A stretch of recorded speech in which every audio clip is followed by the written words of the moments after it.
നല്ല കൊളസ്ട്രോൾ വർദ്ധിപ്പിക്കാൻ easy tips. Cholesterol എന്നത് ഹൃദയാരോഗ്യത്തിന് പൊതുവെ ദോഷം നൽകുന്ന ഒന്നാണെന്നാണ് പറയുക. ഇത് ഹൃദയധമനികളിൽ അടിഞ്ഞുകൂടി ഹൃദയത്തിലേക്കുള്ള രക്തപ്രവാഹം വരെ തടഞ്ഞ് ഹൃദയ സംബന്ധമായ പ്രശ്നങ്ങൾക്ക് വഴിയൊരുക്കുന്നു. സ്ട്രോക്ക്, അറ്റാക്ക് തുടങ്ങിയ പല പ്രശ്നങ്ങൾക്കും ഇത് വഴിയൊരുക്കാം.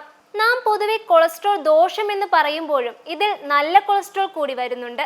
HDL കൊളസ്ട്രോൾ നല്ല കൊളസ്ട്രോൾ ആണ്. ഇത് ഹൃദയത്തിന്റെ ആരോഗ്യത്തിന് അത്യാവശ്യവുമാണ്. ഇതിൽ 45% കൂടുതലാണ് നല്ല തോത് എന്ന് പറയുന്നത്. അതേസമയം വല്ലാതെ ഉയർന്ന HDLും നല്ലതല്ല. HDL കൊളസ്ട്രോൾ തോത് വർദ്ധിക്കുവാൻ പല വഴികളുമുണ്ട്. ചില ലൈഫ് സ്റ്റൈൽ വഴികൾ ഇതിൽ പ്രധാനമാണ്.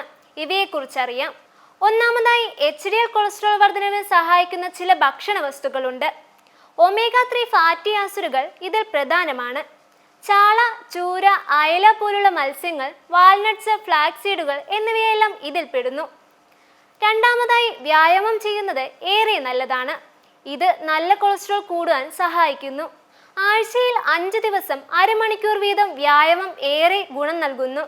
ആഴ്ചയിൽ 3 ദിവസം എയറോബിക് വ്യായാമങ്ങൾ ചെയ്യുന്നതും ഏറെ നല്ലതാണ്. സ്പോർട്സ്, നടത്തം എന്നിവയെല്ലാം ഏറെ നല്ലതാണ്. ഇതെല്ലാം തന്നെ നല്ല കൊളസ്ട്രോൾ ഉൽപാദനം വർദ്ധിക്കുവാൻ സഹായിക്കുന്നതാണ്. മൂന്നാമതായി, തടി കൂടിയവർക്ക് സ്വാഭാവികമായും കൊളസ്ട്രോളും വർദ്ധിക്കും. ശരീരഭാരം നിയന്ത്രിക്കുവാൻ വ്യായാമവും ഭക്ഷണശീലവും പ്രധാനമാണ്. ഇതെല്ലാം നിയന്ത്രിക്കുക. ഒപ്പം സ്ട്രോക്ക് പോലുള്ള അവസ്ഥകൾ നിയന്ത്രിക്കുക. തൈറോയ്ഡ് പോലുള്ള ഹോർമോൺ അവസ്ഥകളും അമിതഭാരത്തിന് വഴിയൊരുക്കുന്നു. ഇതെല്ലാം നിയന്ത്രിച്ച് തടി കുറയ്ക്കുന്നത് നല്ല കൊളസ്ട്രോൾ വർധനവിനെ സഹായിക്കുന്നു. നാലാമതായി, കൊളസ്ട്രോൾ കൂടാനും നല്ല കൊളസ്ട്രോൾ കുറയാനും പ്രധാനപ്പെട്ട കാരണമാണ് പുകവലി. പുകവലി ഉപേക്ഷിച്ച് 20 മിനിറ്റിൽ BP-യും ഹാർട്ട് റേറ്റും നല്ല രീതിയിലാകും.